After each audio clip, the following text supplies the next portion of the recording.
Hey gang, and today I want to talk to you about something that's very personal to me. I know I mentioned it in one of my older videos, but I want to talk a little bit more about something that you may or may not have heard of before that I had, which is called Bell's Palsy. So the definition of Bell's palsy, according to Johns Hopkins Medicine, is Bell's palsy is an unexplained episode of facial muscle weakness or paralysis. It begins suddenly and worsens over 48 hours. This condition results from damage to the facial nerve, the seventh cranial nerve. Pain and discomfort usually occur on one side of the face or head. Currently, there is no known cure for Bell's palsy. However, recovery usually begins 2 weeks to 6 months from the onset. So one reason I don't talk about very much is because it caused my face to be kind of crooked now, and I'm a little bit insecure about it. But we can talk more about that later. Right now, let me just tell you the story of what I went through. I just remember waking up one morning and my left eye was very, very sore. I couldn't figure out why it was so sore. It just was really irritated and sore.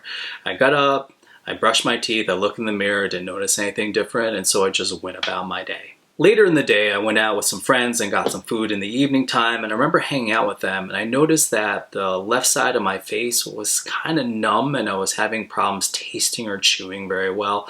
But again, I really didn't think about it, I just kept on about my day. That night before I went to bed, I noticed that I couldn't close my left eye. I'd blink, but this eye would still stay open. And that's when I realized the reason my eye had been so sore is because it had stayed open the whole night when I was trying to sleep and it had completely dried out.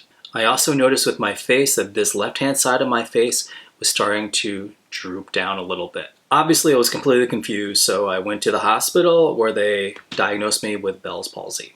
They told me while this wasn't super common, it also wasn't uncommon that people do get it, and that it's caused by a virus, and it has your nerve is pressing on your cranial cavity, which is causing this whole side of your face to droop. That means all the side is paralyzed, and the reason that your face droops is because all these muscles are also paralyzed, so they just kind of, instead of flexing, they just relax, and so this whole side of my face was just I immediately went on prednisone, which is for anti-inflammation, and antivirus medication to try to help me get better.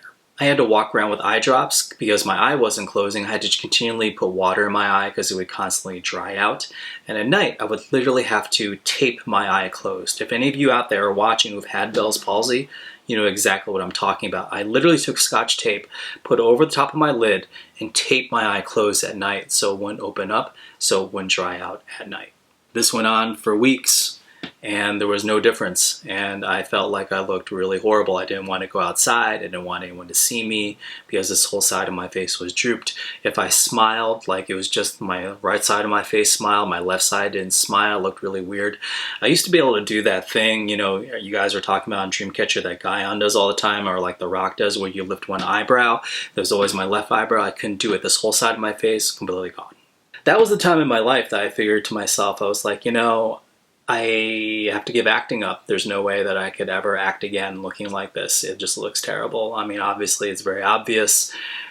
There's nothing I can do. I have to take a switch in my careers. And honestly, that was around the time that I really started focusing on writing a lot more and doing stuff behind the camera. I mean, there was a couple reasons. I mean, one is because I was Asian, I am Asian, I'm Korean, and there just weren't a lot of roles for actors anyways. And so I had tried, it wasn't like I'd given up. I knew that there weren't any roles, but I was still trying. At that point, even though there weren't a lot of roles and still trying, I was like, I'm not even going to try because there's no point in trying because it's very obvious on camera, and so I wouldn't get cast anyways. And so that was the place that really sort of like the last nail in the coffin. I was like, I'm got to put acting completely behind me because this looks awful. At this time, my dad told me a story about when I was little, probably like 5 or 6. There was a lady in our church group, and she had Bell's palsy. He said, "Do you remember Mrs. this person?" And I was like, yeah, I do remember her. I do 100% remember her. One side of her face was drooped and permanently paralyzed, and she was like that for the rest of her life. I completely remember that lady, and I thought, wow, I might be like this forever. According to my doctor and things that I read on the internet, if you do not start getting better within 30 days, the chances of a full recovery go down to around 20%.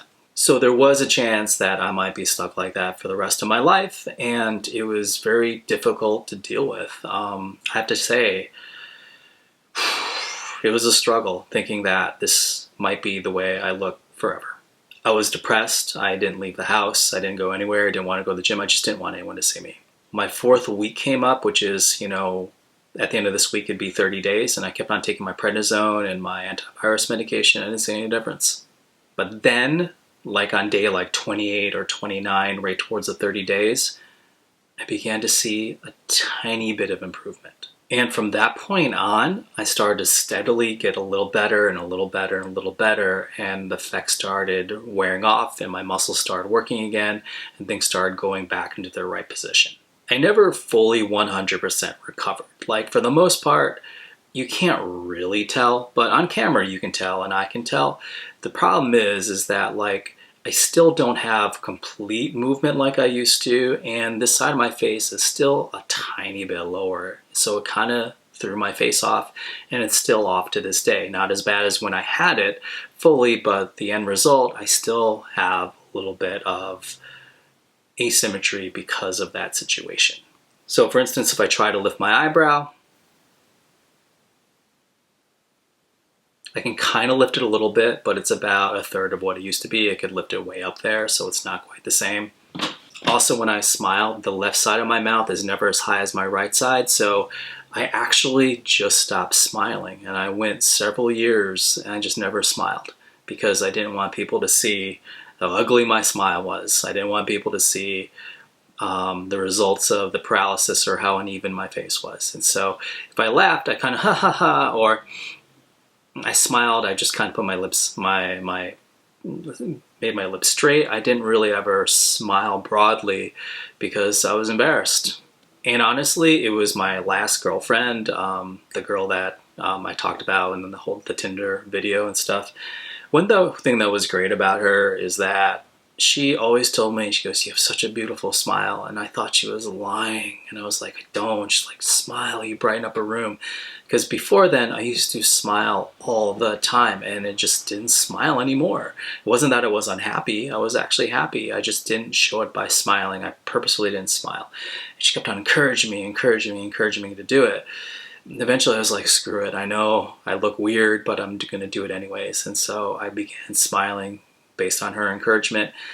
And to this day, I do smile. I know it's a little crooked, but I'm just like, screw it. I continue to smile pretty much because of her.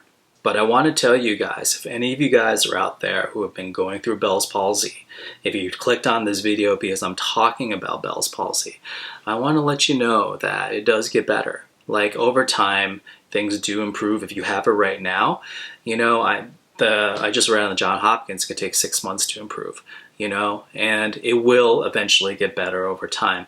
I can't guarantee you that you're going to have 100%, but you're going to have this face. And if you can't really tell that much with this face, that if there's still residual effects, then that's going to be you. Then most people aren't going to be able to tell either. You can probably tell because it's your face and you're used to seeing your face every day, so there are things that you are going to be able to tell. But for the most part, for the general public, they're not going to be able to tell a difference. I mean, we see it much worse than other people see it out there. And that probably nobody is going to notice unless you point it out and say something to it, but no one's going to notice afterwards. And the last thing is hey, I'm here for you. If you want to reach out, if you want to leave me a message or, leave me a comment and you want to talk about it and with some contact information, I'll get back to you and we can talk about it. Because as somebody who was trying to make his living off of his face, to suddenly not have that available to me anymore was very difficult. And I understand that's very difficult to you, especially if, you care about your looks, which everyone does.